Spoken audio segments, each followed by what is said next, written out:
Hello students, welcome to NFLent IES. So we are back again with the complete The Hindu analysis for 28th and as well as 29th of April 2025.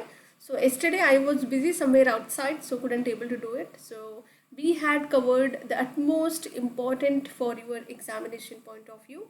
So this is our mail ID NFLent IES 2025 at gmail.com. Try to remember and do ask any sort of doubts or inquiry can be done through this particular mail. So myself, your Pooja Shimkor ma'am, as you well aware about me.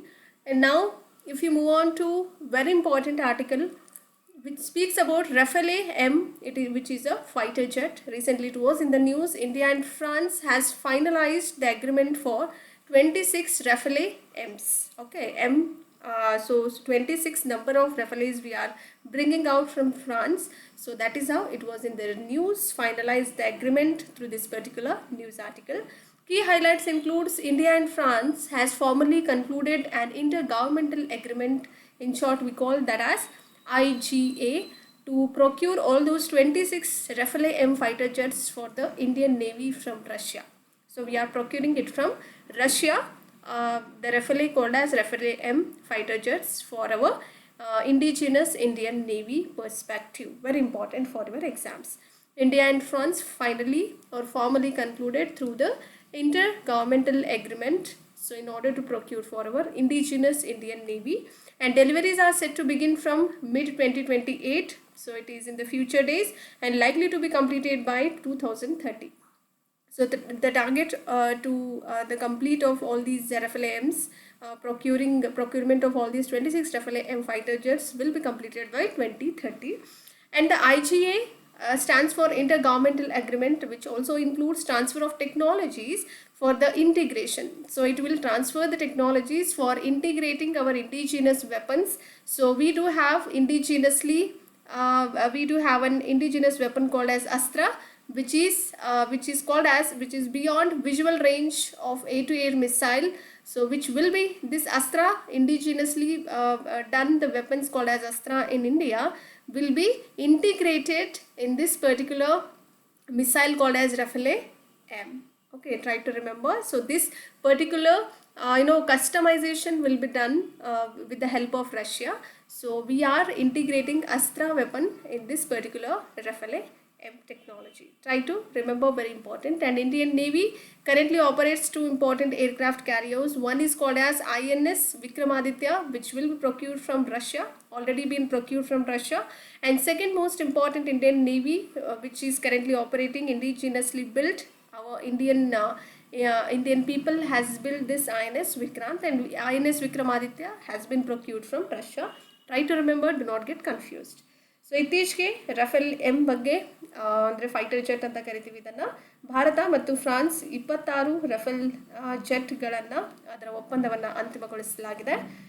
So ಈ ಒಂದು important ಆಗಿರುತ್ತೆ ನಿಮ್ದು exam point of view. Bharat ಮತ್ತು France ಭಾರತೀಯ ನೌಕಾಪಡೆಗೆ 26 Rafale M fighter ಜೆಟ್ಗಳನ್ನು ಖರೀದಿಸಲಿಕ್ಕೆ ಅಂತರ್ ಸರ್ಕಾರಿ ಒಪ್ಪಂದವನ್ನು ಔಪಚಾರಿಕವಾಗಿ ಮುಕ್ತಾಯಗೊಳಿಸಿದೆ ಅಂತಲೇ ಹೇಳ್ಬೋದು. ಇದರೊಂದಿಗೆ ವಿತರಣೆಗಳು ನೋಡೋದಾದರೆ 2028ರ ಮಧ್ಯದಿಂದ ಪ್ರಾರಂಭವಾಗುತ್ತೆ ಮತ್ತು 2030ರ ವೇಳೆಗೆ ಪೂರ್ಣಗೊಳ್ಳುವ ಸಾಧ್ಯತೆಗಳು ಕಾಣಿಸ್ತಾ ಇದೆ. ಗುರಿಯನ್ನು ಇಟ್ಕೊಂಡಿದ್ದಾರೆ, ಟಾರ್ಗೆಟ್ ಲೈನ್. ಓಕೆ, ಅದೇ ಥರ IGAಯು ರಫೇಲ್ಗಳಲ್ಲಿ ಇದು ಒಂದು ಅಸ್ತ್ರ ಅನ್ನುವಂತಹ ವೆಪನ್ ಇದೆ ನಮ್ಮ ಒಂದು ಭಾರತದಲ್ಲಿ. ಸೊ ಇದನ್ನು ಬಿಯಾಂಡ್ ವಿಜುವಲ್ ರೇಂಜ್ ಅಂತ ಕರಿತೀವಿ. ಎ ಟು ಏರ್ ಮಿಸೈಲ್ ಅಂದರೆ ಸರ್ಫೇಸ್ ಕೂಡ ಏರ್ ಆಗಿರುತ್ತೆ, ಅದನ್ನು ಅಂದರೆ ಟಾರ್ಗೆಟ್ ಮಾಡುವಂಥ ಪಾಯಿಂಟ್ ಕೂಡ ಗಾಳಿನೇ ಆಗಿರುತ್ತೆ, air. So the surface is also air and the target is also it will be finalized from A to air missile. So try to remember, it is called as beyond visual range A to air missile, which is called as Astra. A to air, again this is also starts from A, and our indigenously developed weapon called as Astra has been integrated here. Okay, so IGAಯು ರಫೇಲ್ಗಳಲ್ಲಿ ಅಸ್ತ್ರ ಅನ್ನುವಂತಹ ಒಂದು ವೆಪನನ್ನು ಬಳಕೆ ಮಾಡ್ತಾ ಇದ್ದಾರೆ. ಅಂತಹ ಇದು ಸ್ವದೇಶಿ ಶಸ್ತ್ರಾಸ್ತ್ರ ಅಂತ ಕರಿತೀವಿ ಅದನ್ನ, ಅಸ್ತ್ರನ. ಇವುಗಳ ಏಕೀಕರಣಕ್ಕಾಗಿ ತಂತ್ರಜ್ಞಾನದ ವರ್ಗಾವಣೆಯನ್ನು ಸಹ ಇಲ್ಲಿ ಮಾಡಲಾಗುತ್ತೆ.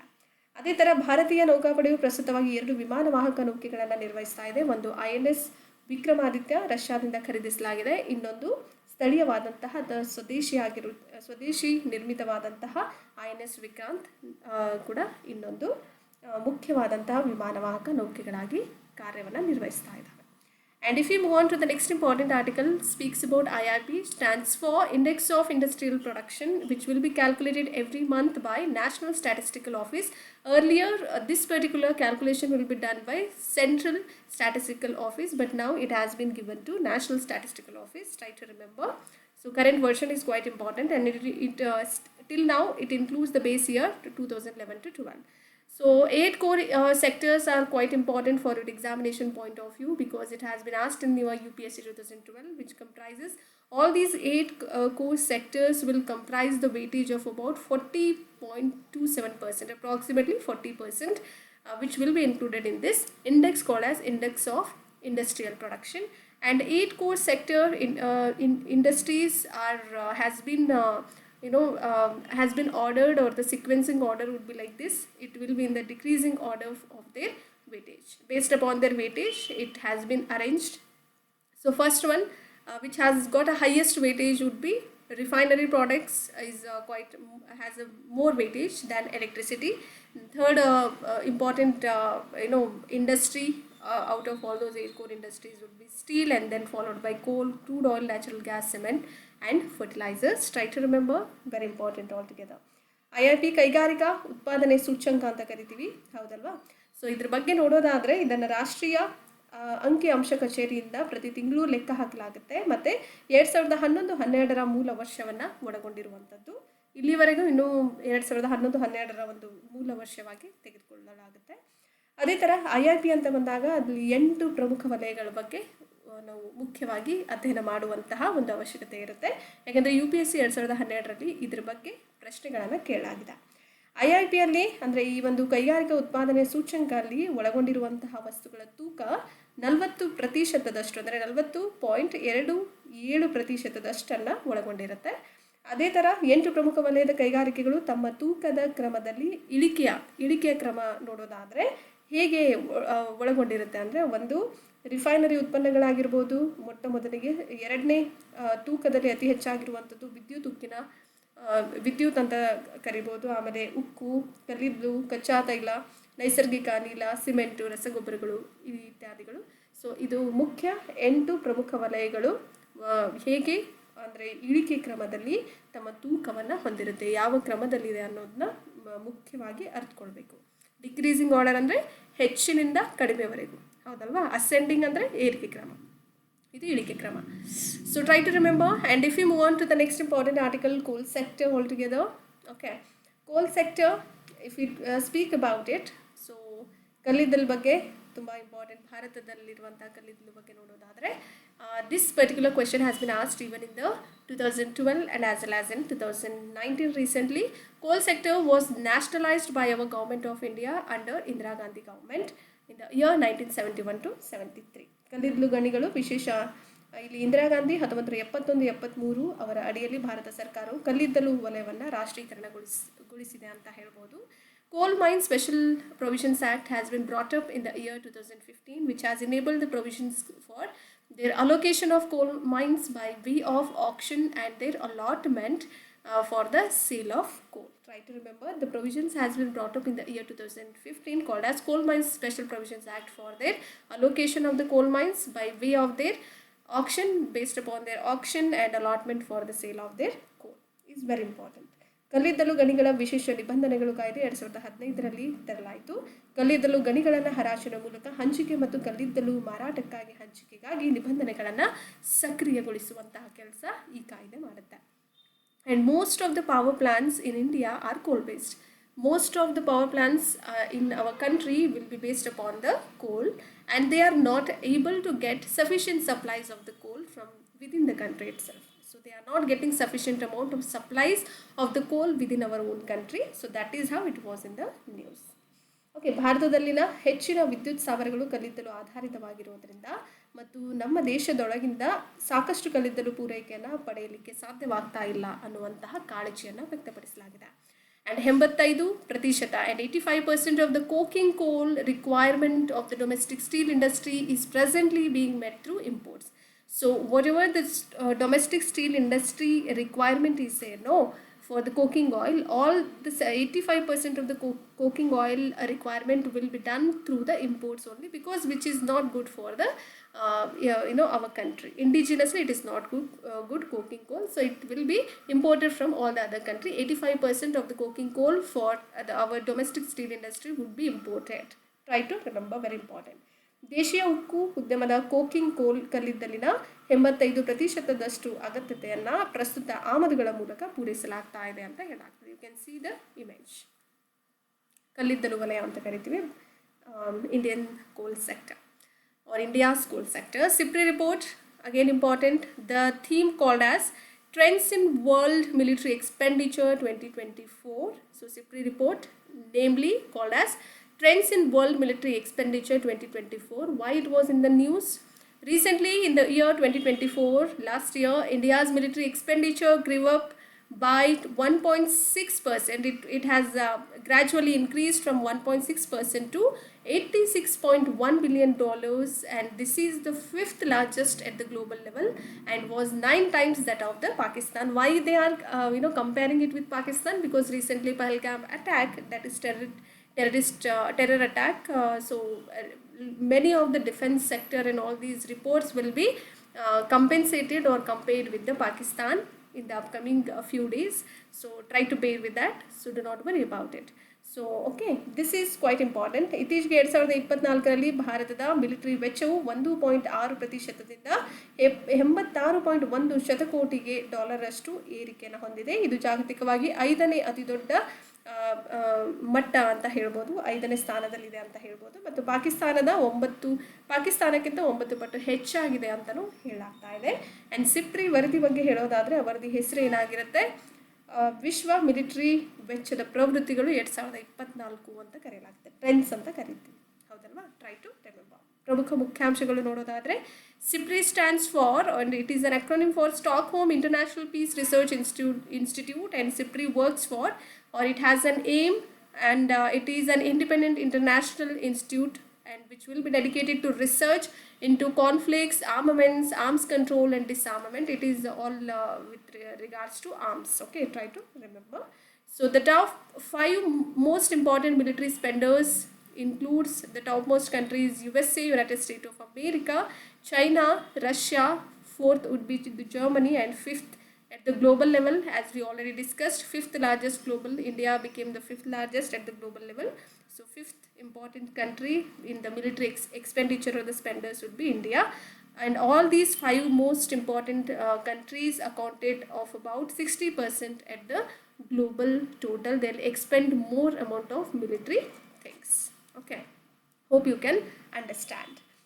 ಸೊ ಇಲ್ಲೇನು ಹೇಳಲಾಗ್ತಿದೆ ಅಂದರೆ, ಸಿಪ್ರಿ ಅಂದರೆ Stockholm international piece research institute ಅಂತ ಕರಿತೀವಿ. ಇದು ಸಂಶೋಧನೆಗೆ ಮೀಸಲಾಗಿರುವಂತಹ ಸ್ವತಂತ್ರ ಅಂತಾರಾಷ್ಟ್ರೀಯ ಸಂಸ್ಥೆಯಾಗಿದೆ. ಸಂಘರ್ಷ, ಶಸ್ತ್ರಾಸ್ತ್ರ ನಿಯಂತ್ರಣ ಮತ್ತು ನಿರಸ್ತ್ರೀಕರಣದ ಬಗ್ಗೆ ಹೇಳುವಂತಹ ಒಂದು ಗುರಿಯನ್ನು ಹೊಂದಿರುತ್ತೆ. ಯಾವುದು? ಸಿಪ್ರಿ. ಶಸ್ತ್ರಾಸ್ತ್ರದ ಬಗ್ಗೆ ಕುರಿತಾಗಿರುವಂತಹ ವರದಿ ಸಿಪ್ರಿ ಕೊಡುತ್ತೆ ಅನ್ನೋದನ್ನ ಮುಖ್ಯವಾಗಿ ನೆನಪಲ್ಲಿ ಇಟ್ಕೊಳ್ಬೇಕು ನೀವು. ಟಾಪ್ 5 ಮಿಲಿಟರಿ ಖರ್ಚು ಮಾಡುವಂತಹ ದೇಶಗಳು ಯಾವುದು ಅಂದರೆ, ಮೊದಲನೇದಾಗಿ ಅಮೆರಿಕ ಇದೆ, ಯುನೈಟೆಡ್ ಸ್ಟೇಟ್ಸ್ ಆಫ್ ಅಮೆರಿಕ. 2ನೇದು ಚೈನಾ ಅಂತಲೂ ಕರಿಬೋದು. ರಷ್ಯಾ 3ನೇದು, 4ನೇ ದೇಶ ಜರ್ಮನಿ ಆಗಿರುತ್ತೆ. 5ನೇ ದೇಶ ಗ್ಲೋಬಲ್ ಲೆವೆಲಲ್ಲಿ ಇಂಡಿಯಾ, ಭಾರತ. ಜಾಗತಿಕವಾಗಿ ಒಟ್ಟು ಮೊತ್ತದ 60% ಈ 5 ಮುಖ್ಯವಾದಂತಹ ಟಾಪ್ 5 ಮಿಲಿಟರಿ ಖರ್ಚು ಮಾಡುವಂತಹ ದೇಶಗಳಾಗಿರುತ್ತೆ. And again important for your economic perspective, REITs and InvITs. Try to compare whenever you are reading both the two. REITs stands for Real Estate Investment Trust. It is always with respect to real estate. And about InvITs, if we speak, it is about, I'm so sorry, it got InvITs is not about real estate. Okay, it is about infrastructure projects. Okay, infrastructure, try to remember. Okay, try to make a correction over here. So this is with regards to infrastructure. Try to change it, recorrect it. Okay. So REIT is an acronym for Real Estate Investment Trust, and InvITs is an acronym for Infrastructure Investments. Try to remember. A REIT is like a mutual fund. It is just like a mutual fund. Like, you know, how you will do mutual fund sharings will be there. Okay, you have to share with the company. So many of the sharing companies will be there. You'll be dealing with all those things, right, in the mutual fund.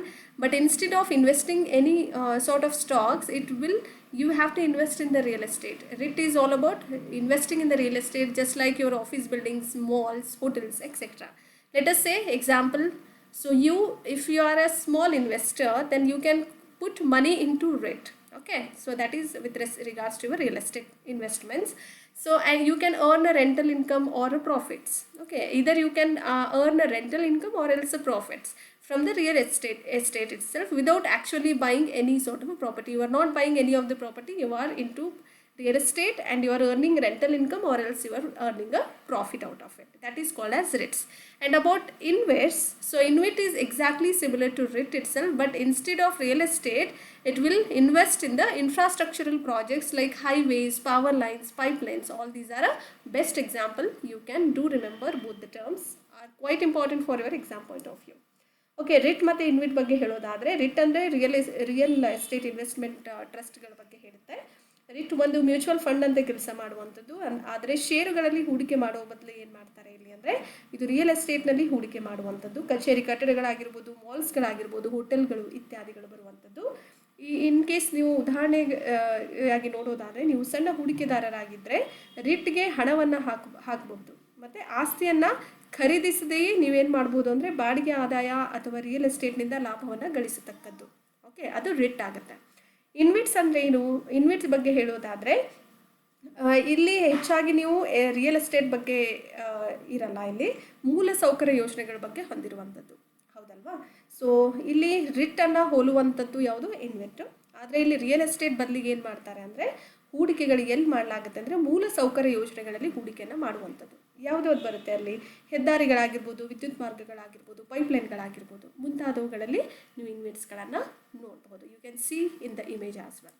So there is a slight difference between InvIT and REIT, try to remember. And next important one, second one, Papal Enclave. You can expect a question on this. Papal Enclave is the formal process by which the Roman Catholic Church elects certain new people. Okay, Pope Papal Conclave ಅಂದರೆ ಏನು ಅಂದರೆ, Roman Catholic ಚರ್ಚ್ನಲ್ಲಿ ಹೊಸ ಪೋಪನ್ನು ಆಯ್ಕೆ ಮಾಡುವಂತಹ ಔಪಚಾರಿಕ ಪ್ರಕ್ರಿಯೆಯನ್ನು PayPal conclave ಅಂತ ಕರಿತೀವಿ. ಎನ್ಕ್ಲೇವ್ ಅಲ್ಲ, conclave. So who can participate here? Cardinal electors can participate. Who are these cardinal electors? Those cardinals, okay, those who can participate only under the age of 80 years. If they are below the age of 80 years, can be eligible to vote, called as cardinal electors can participate here. And why it happens? A conclave is called after a pope either dies or they'll resigns. Any of the pope will, on of a sudden they got died or expired, in that case they'll call papal enclave.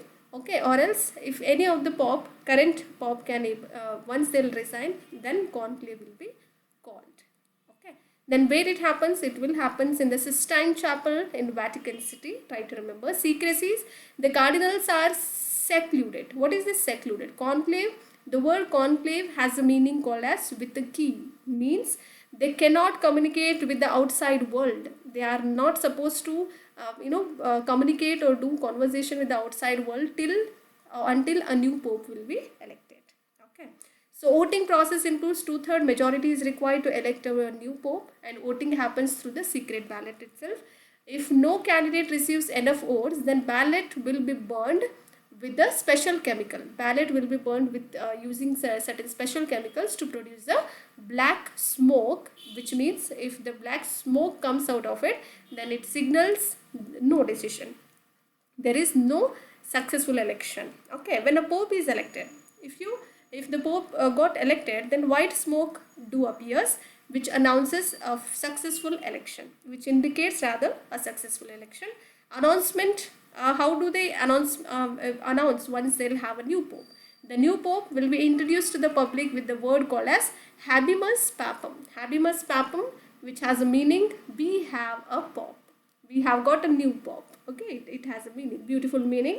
So Papal Enclave ಬಗ್ಗೆ ಹೇಳೋದಾದರೆ, ಇದು Roman Catholic ಚರ್ಚ್ನ ಹೊಸ ಪೋಪನ್ನು ಆಯ್ಕೆ ಮಾಡುವಂತಹ ಔಪಚಾರಿಕ ಪ್ರಕ್ರಿಯೆ ಆಗಿರುತ್ತೆ. ಅದನ್ನು ಪ್ಯಾಪಲ್ ಕಾನ್ಕ್ಲೇವ್ ಅಂತಲೇ ಕರಿತೀವಿ. ಯಾರ್ಯಾರು ಭಾಗವಹಿಸ್ತಾರೆ ಅಂದರೆ ಕಾರ್ಡಿನಲ್ ಎಲೆಕ್ಟರ್ಸ್ಗಳು. ಓಕೆ, 80 ವರ್ಷಕ್ಕಿಂತ ಕಡಿಮೆ ವಯಸ್ಸಿನ ಕಾರ್ಡಿನಲ್ಗಳು ಮಾತ್ರ ಮತ ಚಲಾಯಿಸಲಿಕ್ಕೆ ಅರ್ಹರಾಗಿರ್ತಾರೆ. ಅವರನ್ನು ಕಾರ್ಡಿನಲ್ ಎಲೆಕ್ಟರ್ಸ್ ಅಂತ ಕರೆಯಲಾಗುತ್ತೆ. ಸೊ ಯಾಕೆ ಇದು ಸಂಭವಿಸುತ್ತೆ ಅಂತ ಹೇಳೋದಾದರೆ, ಪೋಪ್ ಏನಾದರೂ ನಿಧನರಾದ ನಂತರ ಅಥವಾ ರಾಜೀನಾಮೆ ನೀಡಿದ ನಂತರ ಈ ಸಮಾವೇಶಕ್ಕೆ ಕರೆಯಲಾಗುತ್ತೆ. ಓಕೆ, ಸೊ ಅದೇ ಥರ ಎಲ್ಲಿ ಸಂಭವಿಸುತ್ತೆ ಅಂದರೆ ಸಿಸ್ಟೈನ್ ಚಾಪೆಲ್ ವ್ಯಾಟಿಕನ್ ಸಿಟಿಯಲ್ಲಿ ಅಲ್ಲಿ ಸಂಭವಿಸುವಂಥದ್ದು. ಸೀಕ್ರೆಸಿ, ರಹಸ್ಯದ ಬಗ್ಗೆ ಹೇಳೋದಾದರೆ ಕಾರ್ಡಿನಲ್ಗಳು ಏನು ಮಾಡ್ತಾರೆ, ಏಕಾಂತದಲ್ಲಿರುವಂಥದ್ದು ಅಲ್ವಾ. ಸೊ ಅಂದರೆ ವಿತ್ ಕೀ ಅಂತ ಕರಿತೀವಿ ಅದನ್ನು. ಅಂದರೆ ಅವರು ಹೊಸ ಪೋಪ್ ಚುನಾಯಿತರಾಗುವವರೆಗೆ ಹೊರಗಿನ ಪ್ರಪಂಚದೊಂದಿಗೆ ಯಾವುದೇ ರೀತಿಯ ಸಂವಹನೆ ನಡೆಸುವ ಹಾಗಿಲ್ಲ ಅನ್ನುವಂತಹ ಒಂದು ರಹಸ್ಯವನ್ನು ಇವ್ರ ಹತ್ರ ಇರುತ್ತೆ ಅಂತ. ಕೆಲವೊಂದು ರಹಸ್ಯಗಳು ಒಳಗೊಂಡಿರುತ್ತೆ. ನೀವು ಎಲ್ಲರ ಜೊತೆ ಮಾತಾಡೋ ಹಾಗಿರಲ್ಲ. ಸೊ ಕೆಲವೊಂದು ಸೀಕ್ರೆಸೀಸ್ ಮೇಂಟೈನ್ ಮಾಡಲೇಬೇಕು. ವೋಟಿಂಗ್ ಪ್ರಾಸೆಸ್, ಮತದಾನ ಪ್ರಕ್ರಿಯೆ ಬಗ್ಗೆ ಹೇಳೋದಾದರೆ, ಪೋಪ್ ಆಯ್ಕೆ ಮಾಡಲಿಕ್ಕೆ 2/3 ಅಂದರೆ 2/3 ಅಥವಾ 2 ಭಾಗ ಅಂತ ಕರಿಬೋದು. ಸೊ 2/3 ಬಹುಮತದ ಅಗತ್ಯ ಇರುವಂಥದ್ದು. ಅದೇ ಥರ ಗುಪ್ತ ಮತದಾನದ ಮೂಲಕ ಮತದಾನ ನಡೆಯುವಂಥದ್ದು, ಗುಪ್ತ ಮತದಾನ ಹೊಂದಿರುವಂಥದ್ದು. ಯಾವುದೇ ಅಭ್ಯರ್ಥಿಯು ಸಾಕಷ್ಟು ಮತಗಳನ್ನು ಪಡೆಯಲಿಕ್ಕಾಗದೇ ಇದ್ದಾಗ ಕಪ್ಪು ಹೊಗೆಯನ್ನು ಉತ್ಪಾದಿಸಲಿಕ್ಕೆ ವಿಶೇಷ ರಾಸಾಯನಿಕಗಳನ್ನು ಬಳಸಲಾಗುತ್ತೆ. ಅವುಗಳನ್ನು ಮತಪತ್ರಗಳನ್ನು ಸುಡಲಾಗುತ್ತೆ. ಒಂದು ವಿಶೇಷ ರಾಸಾಯನಿಕಗಳನ್ನು ಬಳಸುವುದರ ಮೂಲಕ ಒಂದು ಮತಪತ್ರಗಳನ್ನು ಸುಡಲಾಗುತ್ತೆ. ಯಾವುದೇ ನಿರ್ಧಾರವನ್ನು ಇಲ್ಲಿ ಸೂಚನೆ ಮಾಡಲಾಗೋದಿಲ್ಲ, ಯಾಕೆಂದರೆ ಯಾವುದೇ ಹೊಸ ಪೋಪು ಆಯ್ಕೆ ಆಗಿರೋದಿಲ್ಲ. ಇನ್ ಕೇಸ್ ಕೆಲವೊಂದು ಪಕ್ಷದಲ್ಲಿ ಪೋಪ್ ಚುನಾಯಿತರಾದಾಗ ಏನಾಗುತ್ತೆ, ಬಿಳಿ ಹೊಗೆಯನ್ನು ಕಾಣಿಸ್ಕೊಳ್ತಾ ಹೋಗುತ್ತೆ. ಸೊ ಆ ಬಿಳಿ ಹೊಗೆ ಕಾಣಿಸಿದಾಗ ಕಂಡು ಬಂದರೆ ಅಲ್ಲಿ ಯಶಸ್ವಿ ಚುನಾವಣೆಯ ಘೋಷಣೆ ಆಗಿದೆ ಅಂತಲೇ ಅರ್ಥ. ಪ್ರಕಟಣೆ ಯಾವ ಥರ ಮಾಡ್ತಾರೆ ಅಂದರೆ, ಹಬೇಮಸ್ ಪಾಪಮ್ ಅನ್ನುವಂತಹ ಒಂದು ಮುಖ್ಯವಾದ ಪದದೊಂದಿಗೆ ಹೊಸ ಪೋಪನ್ನು ಸಾರ್ವಜನಿಕರಿಗೆ ಪರಿಚಯ ಮಾಡಲಾಗುತ್ತೆ. ಅಂದರೆ ಹ್ಯಾಬೆಮಸ್ ಪಾಪಮ್ ಅಂದರೆ ಏನಂದರೆ, ನಮಗೆ ಹೊಸ ಪೋಪು ಇದ್ದಾರೆ ಅನ್ನುವಂತಹ ಮೂಲ ಅರ್ಥವನ್ನು ಒಳಗೊಂಡಿರುವಂಥದ್ದು. Last but not the least, Assam Rifle, very important. Army's Assam Rifles was recently in news, has announced a training of its first women dog handler, rifle woman, namely Sri Lakshmi PV. You can get to see here in the image. Her name is Sri Lakshmi PV. Try to remember Assam's first women dog handler, rifle woman, Sri Lakshmi PV. Try to remember. ಇತ್ತೀಚೆಗೆ ಸೇನೆಯ Assam rifle ಸೇನೆಯ ತನ್ನ ಮೊದಲ ಮಹಿಳಾ ಶ್ವಾನ handler rifle women ಮಹಿಳೆ ಅಂತ ಕರಿತೀವಿ ಶ್ರೀ ಲಕ್ಷ್ಮಿ ಪಿ ವಿ ಅವರ ತರಬೇತಿಯನ್ನು ಘೋಷಣೆ ಮಾಡಲಾಗಿದೆ. If we see more about Assam Rifles, it is the oldest paramilitary force in India, originally formed as Catcher Levy in the year 1835. It has been originally formed as Catcher Levy in the year 1835 and it is the oldest paramilitary force in India. Okay, ಏನು ಹೇಳ್ತಾ ಇದ್ದಾರೆ ಅಂದರೆ, Assam rifle ಭಾರತದಲ್ಲಿರುವಂತಹ ಅತ್ಯಂತ ಹಳೆಯ ಅರೆ ಸೇನಾ ಪಡೆಯಾಗಿದ್ದು ಮೂಲತಃ 1835ರಲ್ಲಿ catcher ಲೇವಿಯಾಗಿ ರೂಪುಗೊಂಡಿದೆ ಅಂತ ಹೇಳಲಾಗ್ತಾ ಇದೆ. And it even operates under the administrative control, both as an administrative control under the ministry called as Ministry of Home Affairs, but it is operationally or operates under the Ministry of Defense under Indian Army. Try to remember. So ಇದು ಗೃಹ ಸಚಿವಾಲಯದ ಆಡಳಿತಾತ್ಮಕ ನಿಯಂತ್ರಣದಲ್ಲಿ ಕಾರ್ಯನಿರ್ವಹಿಸುತ್ತೆ. ಅದೇ ಥರ ಭಾರತೀಯ ಸೇನೆ ಅಡಿಯಲ್ಲೂ ಸಹ ಕಾರ್ಯನಿರ್ವಹಿಸುವಂತಹ ಕಾರ್ಯವೈಖರಿ ಮಾಡುವಂಥದ್ದು. And motto includes Friends of the Hill People and also Sentinels of the Northeast. It has a motto called as, or the theme called as, Friends of the Hill People. It is a friend for the hilly people and sentinels for the northeast people. Try to remember. ಧ್ಯೇಯ ವಾಕ್ಯ ನೋಡೋದಾದರೆ, ಬೆಟ್ಟದ ಜನರ ಸ್ನೇಹಿತರು ಅಂತ ಕರಿತೀವಿ, ಈಶಾನ್ಯದ ಸೆಂಟಿನಲ್ಸ್ ಅಂತಲೂ ಕರೆಯಲಾಗುತ್ತೆ. Friends of the Hill People, Sentinels of the Northeast. Hope you liked and enjoyed today's session. So do not forget to do a multiple revision. This is very peak time for your revision time. Re-revise whatever you have read these many days. Do not waste most of your time. Very crucial time for your revision, and do revise as much as you can. And on this particular note, do like, share and subscribe and share it among your friends as well. And keep loving us, keep sharing us. Thank you and have a good time.